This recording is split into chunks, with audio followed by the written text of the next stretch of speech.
Bonjour à vous tous et à vous toutes. Est-ce que vous êtes familier avec l'accent québécois? Bon, j'ai pas la voix habituelle en ce moment. J'ai perdu ma voix. Elle était quelque part à Paris. Je la cherche toujours. Effectivement, je suis du Canada, plus spécifiquement du Québec, la province francophone du Canada. Et vous savez, quand les gens, souvent je suis en France, ils disent ah, vous avez un drôle d'accent, vous, des Québécois, et tout ça. Puis je leur dis c'est de votre faute. Vous avez perdu la guerre contre les Anglais et nous, on s'est retrouvés en minorité et ils ont essayé de nous mater pendant quelques siècles. Ils n'ont pas réussi.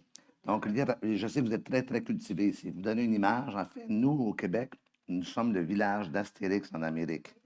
On lutte contre 350 millions d'anglophones, les États-Unis et le Canada anglais. Donc, vous voyez un peu pourquoi parfois on a des expressions un peu particulières.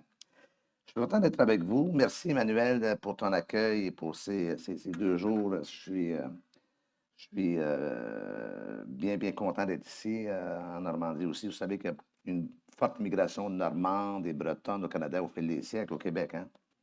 Donc, on a quelque part peut-être certains petits liens ensemble. Le titre du message de ce matin, c'est Des amis pour la vie, comment aider quelqu'un à changer sa vie. Et je vais faire un lien un peu avec ce que j'ai abordé hier. De par mon ministère, de par la spécificité de mon approche de mon ministère, j'ai passé ma vie entière à aider les gens dans des situations difficiles que la vie apporte parfois, que ce soit les épreuves, que ce soit les difficultés conjugales, familiales et tout ça. J'ai passé ma vie dans les problèmes des autres. Et ça m'intéresse toujours de comprendre comment la transformation peut prendre place, comment les choses peuvent changer. Et souvent, lorsqu'on lit les évangiles en particulier, on reste en superficie. On voit un miracle de Jésus, puis paf, on saute à la conclusion, wow, quelqu'un vivait quelque chose, Jésus est arrivé, paf, tout est changé. Mais ce n'est pas aussi simple que cela. Il y a parfois beaucoup de clés qu'on peut découvrir au travers de ces événements-là. C'est ce qu'on va voir aujourd'hui. Mais juste avant, je vais vous raconter une petite anecdote de départ avant qu'on puisse passer à la lecture du texte. Il y a des moments dans la vie qui sont marquants. On vit tous des moments où on se retrouve dans un endroit ou dans un contexte et tout d'un coup, notre vie est redirigée ou comme, comment je dirais, restimulée à nouveau. L'événement que je vais vous raconter a pris place en 1984, donc ça date. J'étais dans le ministère déjà depuis peut-être 5 ou 6 ans. Et j'étais dans une période, tu as parlé de désert tout à l'heure, j'étais dans une période désertique, dans le sens que je faisais le ministère, fidèle avec le Seigneur, mais asséché à l'intérieur de moi. Et j'entends parler d'une formation aux États-Unis, à Philadelphie, et je décide d'y aller. Et donc, je prends ma voiture et je file pendant peut-être 15 heures de route et tout ça pour me retrouver à Philadelphie. Et là, je me retrouve d'ailleurs, juste le nom, c'est Westminster Theological Seminary. Donc, déjà, juste le titre est assez pompeux. Imaginez des bâtiments gothiques. Et j'arrive là et j'ai soif. La première journée, je suis déçu. La théologie tellement aride et tout ça. Deuxième journée, la même chose. Troisième journée, la même chose. Là, je suis découragé. Seigneur, j'ai fait tout ce trajet pour recevoir de toi, je ne reçois rien. Les jours se sont suivis jusqu'au vendredi, que la dernière journée, là, j'ai dit, Seigneur, s'il te plaît, parle-moi aujourd'hui, j'ai besoin de toi. Et c'est un nouveau prédicateur qui avait été là de la semaine, qui s'appelle Ray Stedman, qui est décédé maintenant, un homme de Dieu. Et il s'est mis à raconter un peu l'impact qu'il avait eu personnellement dans la vie d'un homme. D'entre vous, vous ne le connaissez peut-être pas, mais c'est Luis Palau. Luis Palau, on l'appelle le Billy Graham de l'Amérique latine. C'est un évangéliste qui est percuté partout. Moi, j'ai entendu parler de lui en Afrique et partout à travers la planète. Et Luis Palau avait 17 ans lorsqu'il a rencontré Ray Stedman, qu'il l'a pris chez lui pendant un mois l'été, et la vie a changé. Et Ray Stedman a commencé son message avec, prochaine diapo, faut que tu sois avec moi, hein? Là, j'étais perdu un peu. Je pense que tu étais rendu à Philadelphie ou quelque part. Le jour où vous allez comprendre que vous pouvez changer le monde, votre vie ne sera plus jamais pareille. Le jour où vous comprendrez que vous pouvez changer le monde, votre vie ne sera plus jamais pareille. Maintenant, il faut que je vous remette dans un contexte. Nous, les Canadiens, on partage à peu près 8000 km de frontière avec les États-Unis. On a une relation un peu particulière. Il y a une expression qui dit que quand les États-Unis ont le rhume, le Canada tousse. Ça vous donne une idée un peu de la proximité. Et parfois, on les aime. Et parfois, on en a ras-le-bol parce qu'ils sont toujours un peu pompeux, nous, les Américains. God bless America and God we trust. Moi, je dis, oui, c'est énorme. Hein? Je pense que les Mexicains vivent la même chose. On est coincé entre ce pays qui parfois cherche à nous mater et tout ça. Donc, je vois cette phrase-là et j'entends ça, je dis, bon, ça y est, l'Américain qui va nous gonfler. Vous savez, comme les ballons d'enfants dans les fêtes à l'hélium, là, OK, on monte très, très haut le lendemain, qu'est-ce qui arrive? Tout redescend. Mais je dois vous dire à ma grande honte qu'il m'a touché et qu'il m'a percuté de front parce que c'était au-delà du punchline, comme on dit, avait quelque chose de puissant. Et c'est ce que je veux un peu partager avec vous ce matin. Je voudrais vous convaincre dans la même pensée. Je peux te demander un petit coup de pouce pour juste reposer ma voix et va lire le texte Vas-y avec le texte biblique. Quelques jours après, Jésus revint à Capernaum. On apprit qu'il était à la maison, et il s'assembla un si grand nombre de personnes que l'espace devant la porte ne pouvait plus les contenir. Il leur annonçait la parole. Des gens vinrent à lui, amenant un paralytique porté par 4 hommes. Comme ils ne pouvaient pas l'aborder à cause de la foule, ils découvrirent le toit de la maison où il était, et ils descendirent par cette ouverture le lit sur lequel le paralytique était couché. Jésus, voyant leur foi, dit au paralytique, mon enfant, tes péchés sont pardonnés. Il y avait là quelques scribes qui étaient assis et qui se disaient au-dedans d'eux, comment cet homme parle-t-il ainsi? Il blasphème. Qui peut pardonner les péchés si ce n'est Dieu seul? Jésus, ayant aussitôt connu par son esprit ce qu'ils pensaient au-dedans d'eux, leur dit, pourquoi avez-vous de telles pensées dans vos cœurs? Lequel est le plus aisé de dire au paralytique, tes péchés sont pardonnés, ou de dire, lève-toi, prends ton lit et marche? Or, afin que vous sachiez que le Fils de l'homme a sur la terre le pouvoir de pardonner les péchés, je te l'ordonne, dit-il au paralytique, lève-toi, prends ton lit et va dans ta maison. Et à l'instant, il se leva, prit son lit et sortit en présence de tout le monde, de sorte qu'ils étaient tous dans l'étonnement et glorifiaient Dieu, disant, nous n'avons jamais rien vu de pareil. Répétez après moi, nous n'avons jamais rien vu de pareil. Vous n'avez pas l'air très enthousiaste. Mais ça va, on va prendre, j'espère qu'à la fin, vous allez pouvoir le dire. Mais effectivement, souvent, ce qu'on voit, ce qu'on vit, c'est toujours un peu la même chose. Et là, tout d'un coup, il y a un étonnement, comme si les gens étaient complètement choqués par le fait qu'il vient de se passer quelque chose. Et j'aimerais qu'on regarde un petit peu comment tout ça a pris place. L'espace d'un moment, j'aimerais que vous laissiez euh, aller votre imagination à vous imaginer un peu la scène qui prend place. Je vais vous mettre un peu dans le contexte. Jésus revient d'une grande croisade, on voit ça dans le chapitre précédent. Et là, il est en repos à la maison. Et les gens apprennent évidemment qu'il est là. Ils arrivent en grand, grand nombre. C'était souvent le cas. La foule s'accumulait autour de Jésus et tout ça pour l'entendre et voir ce qui va se passer. Et ils s'attendent à ce que quelque chose se produise effectivement. Et encore une fois, je vais un petit peu tenter de décrire un peu la place. Vas-y, la prochaine diapo.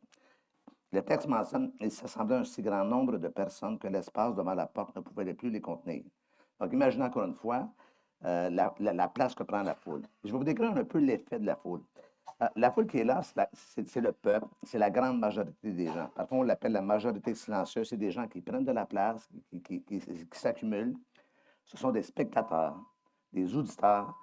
Je les appelle aussi des consommateurs. Ils veulent voir quelque chose, hein. Ils sont pressés d'entendre Jésus. Il y a tous les bruits courent à gauche et à droite sur Jésus, sur ce que fait Jésus et tout ça. Et leur motivation, c'est la curiosité. Ils ont le pouvoir de nuire inconsciemment. C'est-à-dire qu'ils prennent de la place. Il y a quelques années de cela, je ne sais pas si c'était au Canada à cette époque-là, il y a eu une série de manifestations étudiantes qu'on appelait les carrés rouges. Les étudiants sont descendus dans la rue pour contester l'augmentation des coûts et tout ça. Vous savez, vous êtes habitués avec les manifestations. Nous, on n'est pas trop habitués, hein. Et je suis à Montréal à ce moment-là. Je suis dans un resto sur Sainte-Catherine, tu connais, et avec un ami. Et je viens pour sortir du resto et je ne suis plus capable. Parce que la foule est tellement dense, OK, qu'on ne peut même pas ouvrir la porte. Et là, je suis là, on est complètement. Et là, tout d'un coup, l'anti-émeute, les policiers sont arrivés, ils ont dispersé la foule et tout ça. J'ai pu passer. Et là, j'ai compris le pouvoir de la foule. Le pouvoir de la foule, c'est plus fort que le pouvoir d'un individu. On sait d'une foule qu'à quelque part, ça devient comme une seule et unique personne avec une seule personnalité. Il y a quelque chose qui se fusionne dans une foule. Même chose, vous avez déjà parfois assisté à un accident ou vu un accident et la foule des curieux est là. Et souvent, les ambulanciers doivent se frayer un chemin. Allez, vous on est là pour soigner le blessé et tout ça. La foule prend de la place. Et c'est ce qui arrive ici. Jésus, il est là, il est à la maison, il commence à leur enseigner, mais ils obstruent toute la place. En second lieu, Les scribes et les pharisiens se mirent à raisonner et à dire qui est celui qui profère des blasphèmes. Non seulement il y a le peuple qui est là, et imaginez un petit peu en retrait les scribes, les pharisiens qui regardent la scène. Ouais. Et eux, qu'est-ce qu'ils font là? En fait, c'est l'équivalent d'une minorité de gens qu'on retrouve parfois, malheureusement, dans nos églises, qui sont des contradicteurs. Excusez-moi, ils cherchent, je reste plus de ce côté-là, hein, contradicteurs, dénigreurs, pressés de surprendre Jésus. Ils veulent le prendre au piège. Ils sont toujours, est-ce que c'est le jour du sabbat? Qu'est-ce qui se passe? Oh, s'il a guéri, il n'aurait pas dû guérir. Ou il a dit une parole. Et ils sont pressés, eux, en fait, de surprendre Jésus. Et leur motivation, évidemment, c'est la critique, qui est une manifestation de beaucoup de frustration intérieure. Et ils ont le pouvoir de nuire consciemment. Ils cherchent à nuire consciemment. On le voit partout lorsque Jésus les confronte dans les évangiles. Mais troisièmement, il y a ce personnage qui est là. Le texte mentionne que des gens vinrent à lui amenant un paralytique. Euh, que sont les paralytiques? Qu'est-ce que cela représente pour nous de nos jours? Une majorité de gens paralysés, peut-être pas physiquement, mais par la peur, par des problèmes submergés, parfois par le péché, parfois par le passé qui est trop lourd et qui les empêche d'avancer, de progresser dans leur vie. Leur motivation, bien souvent, ils n'en ont plus, tout simplement, fatigués, usés par la vie. Ils ont baissé les bras, ils ont jeté l'éponge.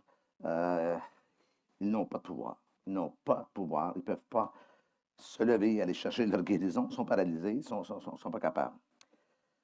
Mais il y a Jésus qui apparaît. Le texte mentionne un peu plus loin, quelques jours après, Jésus revint à Capernaum et on a appris qu'il était à la maison. Et je vais vous parler de Jésus l'espace d'un instant, puis après qu'on va tout rassembler, tout ça, c'est cette scène-là. Il est là, parce qu'il est toujours là. Il est venu pour le faible, pour le malade, le pécheur, il n'est jamais fatigué. Sauveur, guérisseur, consolateur, celui qui restaure, celui qui rétablit toutes choses. Et il a tous les pouvoirs. Il a tout le pouvoir, celui de pardonner, celui de transformer, celui de guérir. Et là, Jésus, il est là. En fait, en principe, il est en repos. Et encore une fois, il va se passer quelque chose même par le fait qu'il est en repos. En fait, j'aimerais vous dire qu'il ne se repose jamais. Donc, voyez la scène. Regardez-moi ça un instant. Donc, il y a Jésus qui est à la maison. Peut-être qu'il est sur le portique de la maison. Il y a la foule qui est là, un peu comme vous ce matin. Il y a les scribes et pharisiens qui sont en train de scanner littéralement qu'est-ce que Jésus va faire. Et ce paralytique est là et qui arrive. Et le paralytique, évidemment, ça symbolise le besoin, le problème et tout ça. Regardez bien ma prochaine pensée sur la prochaine diapo. Suivez bien, entre le besoin et la solution, le besoin, c'est le paralytique qui est malade, la solution, c'est Jésus qui va l'offrir. Entre le besoin et la solution, il y a le moyen. Ce moyen, c'est les relations. Les relations donnent à Dieu la possibilité, donc de changer les choses. La possibilité d'atteindre les humains. La réalité est la suivante. La scène est là. Il y a un paralytique qui est en besoin. Il faut trouver un moyen à ce qu'à quelque part, il puisse avoir accès à la guérison. Et suivez, pensez à des gens peut-être autour de vous. Vous dites, j'aimerais tellement, tellement qu'ils viennent, ou qu'ils viennent à l'église, ou qu'ils entendent telle parole. Mais à quelque part, on prie, on intercède, mais on ne bouge pas, on ne fait rien pour eux. J'aimerais vous dire que Dieu a choisi de travailler avec nous. C.S. Lewis disait, Dieu semble parfois ne rien faire qu'il pourrait déléguer à ses créatures. Il commande que ses serviteurs fassent tout doucement, maladroitement, ce qu'ils peuvent faire parfaitement en un clin d'œil. Dieu a choisi de travailler avec nous. Il est un homme envoyé de Dieu. Son nom était Jean-Baptiste. C'est un exemple. Donc, ne doutez jamais de la capacité d'un groupe de personnes de changer le monde. Il y a des gens qui se lèvent à chaque jour devant des injustices, devant des situations. Parce que c'est toujours comme ça que ça se passe. Il y a des gens qui, à un moment, se disent c'est assez, il faut faire quelque chose et les choses commencent à changer. Les choses ne changent pas par des gens qui sont passifs, les choses ne changent pas par des gens qui sont, comment je dis ça, curieux et tout ça, c'est par des gens qui sont des catalyseurs et tout ça. Excusez-moi encore une fois. Prochaine diapo. Des gens vinrent à lui, amenant un paralytique porté par 4 hommes. Je les ai appelés les porteurs de vie. Et là, vous voyez un peu ce qui va se passer. Je pense que vous êtes capable de vous l'imaginer. Ces gens-là, c'est une minorité de gens. Ce n'est pas la majorité. La majorité, elle est silencieuse, elle prend de la place, puis elle attend. Ils sont des catalyseurs, ils sont des supporters, ils sont des faiseurs de changement. En anglais, on dit les doers. Ils font quelque chose pour que les choses bougent. Ils sont pressés d'entreprendre Jésus. Ils sont là, ils savent que Jésus est là. Ils ont entendu parler de lui. Ils ont un ami qui est paralysé. Et à quelque part, ils vont mettre la main à la part. Leur motivation, c'est la compassion. Ils ont le pouvoir d'activer les choses. Et là, je voudrais vous dire ce matin, vous avez le pouvoir de faire des changements dans la vie. Vous avez le pouvoir d'activer des choses, OK? Il faut simplement se lever, OK? Et encore une fois, je répète un peu la phrase au début, le jour où vous allez comprendre, et c'est une prise de conscience, que vous pouvez changer le monde, les choses vont commencer à changer. Vous devez saisir cette notion-là. Et regardez bien ce qui prend place. Et là, Jésus est là, et le prochain texte, Jésus, voyant leur foi. Jésus, voyant leur foi. Bon, maintenant, regardez-moi ça un instant. La foi, c'est invisible quand même. La foi, c'est à l'intérieur. Hein? Moi, je ne la vois pas, votre foi, ce matin, là, mais j'imagine, parce que vous êtes ici, vous avez la foi. Et moi, je dis souvent à la vague, il y a des gens qui ont une foi tellement profonde qu'on ne la trouve plus. OK? Trop. Mais Jésus voit leur foi. Alors, la véritable question, c'est, mais qu'est-ce qu'il voit pour dire que c'est de la foi? Comment la foi peut-elle être visible? La foi, elle est visible dans les actions, dans les gestes que les gens posent. C'est là on voit que ce qu'ils font, c'est une démonstration de ce qu'ils croient. Regardez bien, même la prochaine diapo. Regardez bien qu'est-ce qui va prendre place. Donc, il y a des gars qui sont là, qui ont la compassion pour leur ami. Ils sont touchés. Il faut qu'on fasse quelque chose pour lui. Et ils commencent à grandir en eux une conviction. OK? Peut-être que les choses pourraient changer pour lui. On a entendu parler de Jésus. On sait que Jésus est capable de guérir. On a entendu tous les récits sur Jésus. Donc, la conviction, hey, les gars, on va faire quelque chose. OK? Mais tout seul, on ne peut pas. On va se mettre ensemble les quatre. OK? Et on prend notre ami en civière. Et là, on passe à l'action. OK? Et comment ils passent à l'action? Ils ne peuvent pas passer par devant. Et la foule, elle est là, qui obstrue toute la place. Ils ne peuvent pas passer par le côté, surtout que les scribes, les pharisiens les regardent, ni de l'autre côté. Le seul moyen qu'on a, ils ne peuvent pas creuser un trou, évidemment, un tunnel. Ils décident de défaire le toit. Si vous venez chez moi et vous passez par le toit, vous allez me rencontrer sur votre chemin. Bon, évidemment, à l'époque, les toits n'étaient pas comme nos toits durs et solides comme on a. Et là, Jésus, imaginez qu'il est assis, tout d'un coup, qu'est-ce qui se passe? Et là, il voit quatre gars en train de descendre un lit par le toit. Je ne sais pas comment ils ont fait. Il n'y avait pas de poulie à l'époque. Je ne sais pas comment ils ont fait. Jésus est là. Et à chaque fois que je vois Jésus dans ce contexte-là ou dans d'autres histoires, je sais qu'il est là. Ah, incroyable. Hein? C'est ça la foi. Des gens qui se bougent pour que les choses puissent changer. OK? Donc, ces quatre amis-là ont pu impacter la vie cet homme-là en l'amenant jusque vers Jésus. C'est ce à quoi je faisais allusion lorsque je parlais de moyens. Ils ont été une espèce de passerelle entre le besoin et la solution, entre le malade, le paralytique et Jésus qui pouvait guérir. Est-ce que vous êtes avec moi ce matin? Ces gars-là ont passé à l'action. Ils ont été capables de dépasser leurs propres inhibitions personnelles, la peur de ce que les gens pourraient dire. Ils ne se sont pas préoccupés à cela. Ils ont été capables de dépasser aussi les obstacles humains, le fait que la foule était là. Ils ont usé d'initiative, ils ont usé de créativité aussi, parce qu'il fallait y penser de passer par en haut. OK? J'aimerais vous poser la question, est-ce que vous avez assez de compassion, assez d'amour pour les autres pour dépasser vos peurs personnelles?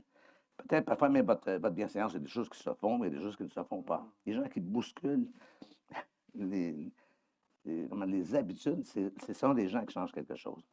Montrez-moi vos actions et je vais voir si vous avez vraiment la foi. Et je vous le dis, vous savez, je voyage beaucoup, beaucoup, au fil de quelques décennies maintenant. Et ce que je remarque souvent, c'est que les gens attendent après Dieu sans réaliser que c'est Dieu qui attend après eux. Faites quelque chose. Fais cela et tu vivras. Lève-toi, comme il disait à Josué. Lève-toi maintenant. Donc, il faut bouger, puis il faut quitter. Souvent, on est trop paisible, nous, les croyants. On est trop gentils, on est gentil, puis on est tranquille, hein? On est sage, comme une image. Une image, ça ne bouge pas. Ça n'a pas beaucoup de vie non plus. C'est juste une représentation. Hein? Donc, la solution, et le texte mentionne, je te le donne, c'est le paralytique. Lève-toi, prends ton lit et va dans ta maison. Et à l'instant, il se leva, pris son lit. D'ailleurs, j'ai une question théologique que je n'ai jamais réussi à dénouer. Pourquoi Jésus demande toujours de prendre le lit? Moi, je suis paralysé, mon lit, là, plus de temps que je suis dedans, je vais le laisser là. Non, c'est une autre histoire. Je trouverai l'explication à un moment donné. Il y a seulement l'explication à la gare du passé ou quoi que ce soit. Prend et prit son lit, sortit en présence de tout le monde, de sorte que tous étaient dans l'étonnement et glorifiaient Dieu en disant, wow, nous n'avons jamais rien vu de pareil. Le titre du message ce matin, c'est des amis pour la vie. Pour la vie dans le sens de la vie que Dieu peut nous offrir. Cette vie qui est là, cette plénitude de la vie. Vous savez, on a besoin d'amis dans la vie. On a besoin de gens autour de nous. J'ai besoin d'un ami dans la vie pour me rassurer quand je suis inquiet, quand j'ai peur. J'ai besoin d'un ami lorsque je ne sais plus où donner de la tête. J'ai besoin d'un ami dans la vie lorsque je suis seul et isolé. On a besoin d'être entouré. Je l'ai mentionné hier à quelques reprises, ceux qui étaient ici. En ce moment, notre société, que ce soit ici, que ce soit au Canada ou en Occident, sur le plan des relations, on est vraiment mal en point. Sur Paris, c'est la grande métropole, les gens sont seuls. Okay? Entourés de millions de personnes, ils sont seuls. Même peut-être ici, vous êtes quoi, 400 000 dans la grande région? Les gens se retrouvent seuls. C'est pas normal, ça soit ça. Il faut que l'Église résiste à ça. Parce que fondamentalement, l'Église, c'est une communauté. C'est des gens qui sont ensemble. Et souvent, dans cette passivité-là, dans le fait que les gens ne comprennent pas que chacun, on a tous besoin les uns des autres. Okay? Écoutez bien ce que je vais vous dire. Parce que les gens ne croient pas que ça pourrait changer, ils ne font rien pour que ça change. Qu'est-ce qui se passe? Rien. Est-ce que vous suivez la simplicité de la logique? Parce que les gens ne croient pas que ça pourrait changer. Ah, ça ne pourra pas changer. Il y a une expression au Québec qui dit plus ça change, plus c'est pareil. On ne sait pas d'où vient l'expression. Je l'ai encore lu ce matin dans le journal. C'est une expression qui veut dire, en fait, mettons, ça fait un bon moment, je ne vais pas parler à un ami, je l'appelle. Ah, ça va, quoi de neuf? Il va dire, plus ça change, plus c'est pareil. Autrement dit, il n'y a rien qui change, c'est la routine, c'est pout, la vie, qui continue comme ça. Mais en fait, parce que les gens ne voient pas que les choses pourraient changer, ils ne font rien. Les choses ne changent pas. Une espèce de résignation malsaine devant ce à quoi on a fait face. Est-ce que vous êtes avec moi? Maintenant, essayons de comprendre que ce qui prend place là, c'est juste une démonstration de ce que peut être l'Église, de ce que peut faire l'Église. L'Église, qu'est-ce que c'est? C'est un corps de croyants dont les vies sont dédiées à Jésus-Christ et qui sont équipés pour servir et rencontrer les gens dans leurs besoins. L'Église, ce n'est pas tant un endroit où l'on va. Ce matin, vous avez dit, on s'en va à l'Église. OK? Mais en fait, l'Église, c'est plus que ça. L'Église, ce n'est pas un bâtiment. Vous avez de super cathédrales, surtout vous avez plein d'églises ici à Rouen. Jésus n'a jamais voulu se faire bâtir des églises. Ce qu'il a voulu, c'est se bâtir un peuple. Les bâtiments, si beaux soient-ils, ne peuvent pas changer la vie de quelqu'un. Parfois, c'est beau. J'ai visité la cathédrale, je pense que c'est vendredi. C'est superbe, c'est immense, c'est beau, mais c'est inerte. Ça ne change pas la vie de personne. Même si on se recueille, ça ne change pas la vie de personne. C'est nous qui pouvons impacter la vie de quelqu'un. Donc, l'Église, ce n'est pas tant un endroit où l'on va que quelque chose que l'on est. Et l'Église, c'est vous et c'est moi. L'Église, c'est nous. Est-ce que vous suivez ce matin? Est-ce que vous comprenez ce à quoi je fais allusion? Donc, l'Église, ce n'est pas tant quelque chose auquel on assiste, autant que quelque chose auquel on participe. Et vous imaginez tous ensemble comment on peut commencer à changer les choses. OK? Pour ça, évidemment, il faut coopérer, il faut travailler ensemble. Il y a 3 types d'églises dans le contexte de ce récit. La foule, qui est symbole d'une église professante culturellement, mais dont la foi n'est que folklorique. OK? C'est le cas de la plupart des églises autour de nous ici, des églises qui proviennent du passé. C'est la même chose au Québec. On a plein d'églises sur Montréal qui sont vides. Pas beaucoup de vie là-dedans. Mais c'est un symbole. Ça symbolise, encore une fois, la foule. Il y a les scribes et les pharisiens, symbole d'une portion de l'Église détachée, imbue, un peu prétentieuse, qui regarde le peuple de haut, mais qui ne font rien pour changer les choses. Et il y a les 4 porteurs, qui symbolisent l'Église simple, efficace, axée sur des gens qui veulent voir les choses changer. Okay? Des gens, comme dirait ma mère, qui ont le cœur à la bonne place. Ma mère avait cette expression, elle dit, ah, elle a le cœur à la bonne place, comme si le cœur ne pouvait pas changer de place. En ce sens, ça veut dire que c'est vraiment des gens de cœur, des gens qui veulent voir les choses changer dans la vie. Donc, dans ce sens-là, nous avons un pouvoir de changer les choses. Les 4 porteurs, donc, représentent ce type d'Église. Je vous dirais ce matin, qui pouvez-vous porter jusqu'à Dieu, vous? Est-ce que vous avez assez d'amour, de compassion? Ça peut être votre mari, votre épouse, malgré les circonstances difficiles. Et je conclue avec une dernière pensée. Le jour où l'Église, vas-y mon homme, le jour où l'Église va comprendre qu'elle peut changer le monde ne sera plus jamais pareil. On vit des moments difficiles. Je regarde un petit peu ce qui se passe sur les réseaux sociaux, bien sûr, et je vois souvent les gens, devant le contexte actuel, se dire ben, c'est la preuve, Jésus revient bientôt. Vous savez, ces jours-ci, ça fait 50 ans que j'ai accepté le Seigneur dans ma vie. Et vous savez, le Jésus revient bientôt, ça fait 50 ans que je l'entends. Et je crois que Jésus revient bientôt, mais on ne sait pas c'est quand le bientôt. Vous êtes d'accord avec moi? Donc, si j'avais écouté les gens qui m'ont témoigné à l'époque et lorsque je me suis converti, je serais assis, tranquille, tranquillou, en train d'attendre que Jésus revienne. Puis il y a une espèce de fatalité là-dedans. La dimension de Jésus revient, ce n'est pas un appel à ne pas rien faire, c'est un appel à racheter le temps et à passer à l'action. Est-ce que vous êtes avec. Est-ce que je peux entendre un petit amen à quelque part? C'est là que les choses doivent changer. Sinon, on se résigne, on attend, puis on est passif. Et les choses ne changeront pas. Puis aussi, certains m'ont déjà dit à quoi ça sert de travailler à changer le monde? Ça va retarder le retour de Jésus. Il faut que ça aille mal avant qu'il revienne. Écoutez, là, on est où, là? OK? Il faut travailler à changer les choses. Et le jour où l'Église va comprendre cela, le monde va commencer à changer, la ville va commencer à changer, la communauté va commencer à changer. Est-ce qu'on peut dire amen à cela? Amen. Je peux vous demander de vous lever, s'il vous plaît.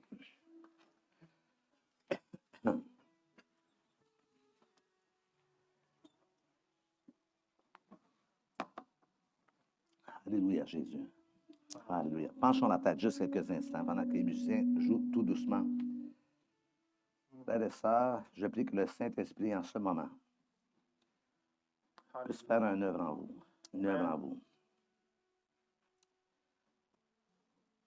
Je suis absolument certain qu'il y a des gens autour de vous qui sont en besoin.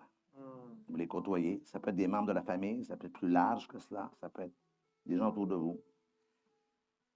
Et parfois, vous savez, on vient à l'église, on reçoit, on est béni, on dit ah, ça m'a fait du bien ce matin. Et on sort de l'église et rien ne change dans les jours qui suivent. Je voudrais vous répéter encore, le jour où vous allez comprendre, saisir, peu importe l'âge que vous avez, que vous pouvez participer à ce que les choses changent, vous allez trouver un sens à votre vie. Comme j'ai trouvé. Quand je me suis converti, je cherchais ce que je pourrais faire. Dieu m'a interpellé, c'était une obsession. Je voulais aider les gens. Et c'est ce que j'ai fait toutes ces années. Puis je peux dire, waouh, c'est une belle vie que j'ai eue. Elle n'est pas terminée. J'ai encore de nombreuses années devant moi aussi, bien sûr.